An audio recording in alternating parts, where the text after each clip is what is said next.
Microsoft Clarity, qu'est-ce que c'est? Microsoft Clarity est un outil qui vous permet d'analyser un peu les interactions des utilisateurs sur votre site web et ça permet d'avoir pas mal de données assez intéressantes par rapport à ça. Alors voilà comment Microsoft Clarity se présente. C'est très simple. Premièrement, on a plusieurs onglets. Le tableau de bord avec toutes les données qui reprend les données propres à Microsoft Clarity et à Analytics un peu plus bas.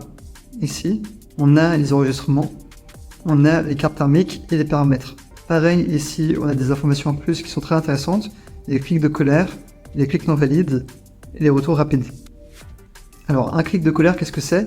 C'est tout simplement une personne qui va cliquer plusieurs fois sur une session de manière répétitive. Maintenant, par rapport aux clics non valides, c'est des clics qui mènent à rien, en fait. C'est souvent des clics, par exemple, sur un bouton qui ne fonctionne pas. Autre fonctionnalité que j'utilise beaucoup sur Microsoft Clarity, ce sont les segments. Voilà, c'est utile. En gros, vous pouvez définir certaines informations. Et là, par exemple, ici, j'ai défini tous les internautes qui ont visité mon site sur mobile et ordinateur pendant les 60 derniers jours au Canada. Voilà, en segmentant. Et vous pouvez aussi faire ça par type d'appareil, que ce soit des ordinateurs ou des mobiles, ou alors qu'ils soient sur Windows ou Mac. Ici, c'est très intéressant. Pourquoi? Parce qu'on va pouvoir voir les enregistrements des gens, ou des comportements sur les personnes. Voilà, toutes les sessions, c'est très intéressant. On a aussi des données intéressantes par rapport aux zones où le client va apparaître. Ici, on a aussi des données intéressantes pour voir à peu près où le client va cliquer.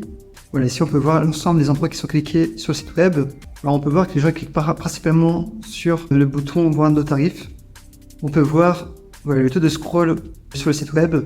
C'est quelque chose de très important. Ici on peut voir qu'on a quand même un bon taux de scroll. En fait on a 40%, 30% qui descend jusque là, ce qui est quand même plutôt bien.